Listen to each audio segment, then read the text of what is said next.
ہمیں جو آج کا پہلا خواب موصول ہوا ہے وہ لالا موسیٰ سے ہے۔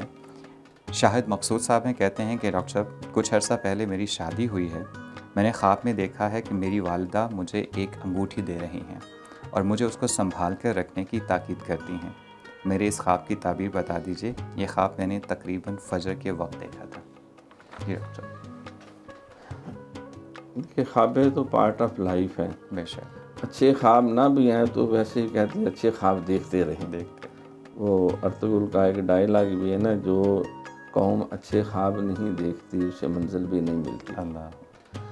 تو حضرت عمر فاروق رضی اللہ تعالیٰ کا بھی اس ضمن میں ایک فرمانے عالی شان ہے کہ بہترین حالات، ہر طرح کی کامیابیوں کے لیے اور بہترین مستقبل کے لیے ہر وقت پر امید رہو، بے شک، لیکن بدترین حالات کے لیے ہر وقت تیار رہو، کیونکہ یہ دنیا کے معاملات ہیں۔ لیس للانسان الا ما سعی، اور محنت کوشش جو ہے، مشقت کی ذلت جنہوں نے اٹھائی، دنیا میں ملی بالآخر ان کو بڑھائی۔ ماشاءاللہ۔ تو مشقت جو ہے، دنیا میں کوئی کام ایسا نہیں جو محنت کے بغیر ہوتا ہے۔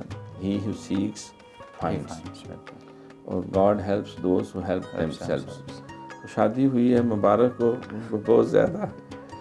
یہ ایک ذمہ داری بھی ہے، اور بزرگ کہتے ہیں یہ ایکچولی عمر قید ہے۔ بعض ایسی قید ہے کہ جن سے جان چھوٹ جاتی ہے، لیکن یہ ذمہ داری چلتی ہے، بیوی کی، بچوں کی، آگے ان کی تعلیم، تربیت، پھر ان کی بیاہ شادی، پھر ان کے دیگر مسئلے مسائل جو ہیں۔ تو شادی کے فوراً بعد خواب میں جو انہوں نے والدہ کو دیکھا، انہوں نے ان کو پلیٹ پیش کی، انگوٹھی پیش کی، اور پھر کہا کہ اس کو سنبھال کے رکھیں۔ ہاں، سنبھال کے۔ اس کا بالکل واضح سا ثبوت ہے کہ نمبر ایک تو ان کی والدہ جو دنیا سے گزر چکی ہیں، اگر ایسی کیفیت ہے یہ اچھی علامت ہے، اگر دنیا میں بھی ہے تب بھی اچھی علامت ہے۔ تو انگوٹھی جو ہے یہ ایک نگینہ ہے، انسان کی شخصیت ہے، اس کا کردار جو ہے، اس میں ایک سمجھے نیا فلیگ لگ جاتا ہے۔ عورت کے لیے تو زیورات جو ہیں یہ ویسے ان کی کمزوری بھی ہے، ضرورت بھی ہے، اور مرد کے لیے جو ہے وہ جائز نہیں ہے۔ تو ایکچولی یہ ایک تمثیل ہے کہ اس کو اللہ نے جو نیک شریک حیات دی ہے، وہ بتایا کہ تمہاری بیوی جو ہے یہ اللہ کی ایک نعمت ہے، ایک رحمت ہے۔ ہن لباس لکم وانتم لباس لہن، تم ان کا لباس ہو، تمہارا لباس ہے۔ تو اس کو سنبھال کے رکھو، اس کا مطلب اس کے حقوق کی بجاوری کے لیے، اور اس کو ایک بہتر صاف ستھرا پاکیزہ گھریلو ماحول دینے کے لیے، اس کے نان و نفقہ کے لیے جو ہے وہ اپنی پوری ہمت اور کوشش صرف کی جائے۔